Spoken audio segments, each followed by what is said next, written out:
Well, good morning, Covenant. It's good to be with you again. Today I thought I would continue with the same format that I've been creating my dailies in, which is really just me reading my thoughts to you. And I'd like to read my thoughts today on blended worship at Covenant.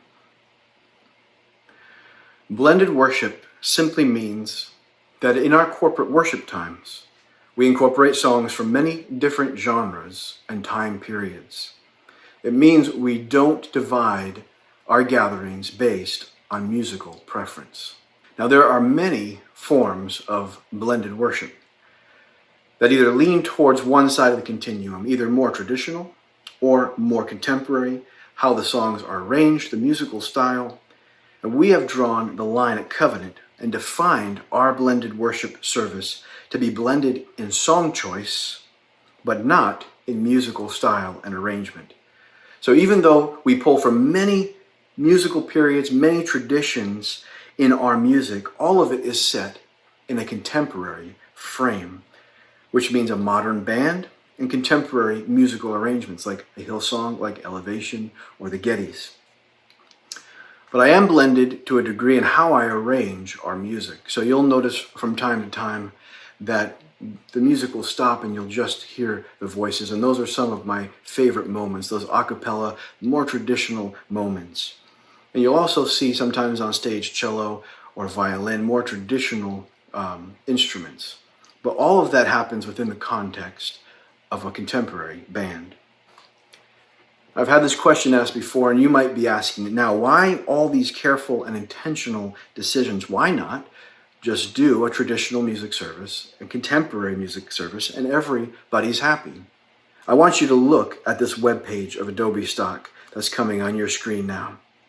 These are just stock photos used for commercial use. I want you to take note of the search results when I search people singing together. What do you see? Pictures of older people singing together and pictures of younger people singing together.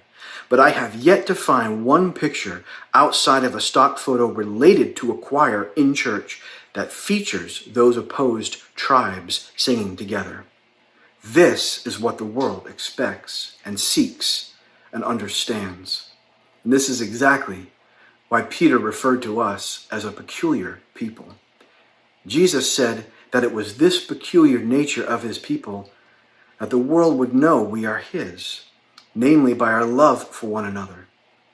And so what is that identifying marker where our love for one another, namely Christian, loving Christian, is different than the love the world shows to their loved ones?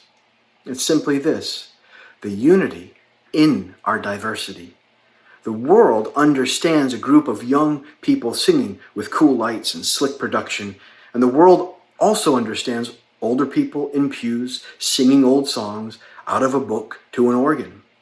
The world does not understand young people singing with hymnals and organs along with older folk, and they don't understand older people singing contemporary songs with young people, all united in the same spirit. So not condescending, not pandering, but forbearing and unified, equal.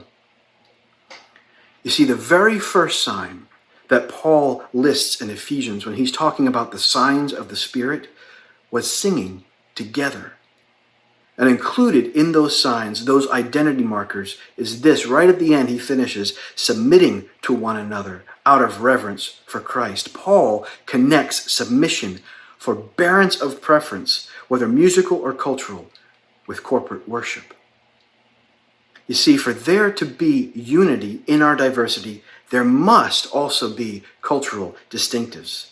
This is not a spirit of Unitarianism that I'm talking about, where we try to please everyone. Again, at Covenant, we have drawn a clear line in the sand. As I said earlier, we are defining our blended worship service to be blended in song choices, but not in musical style and arrangement. Having a blended worship service does not mean that everyone is as satisfied in their preference as they could be. If a blended worship service is not exactly how you prefer a worship service to be, then that's the whole point. You may be surprised to learn that even in our blended worship service at Covenant, in the contemporary setting. It's not exactly how I would prefer it either, but that doesn't matter. If we find a group or experience we like without pushback, that is unanimity and not unity. It's nothing more than tribalism. At worst, it's a cult, which is the way of the world.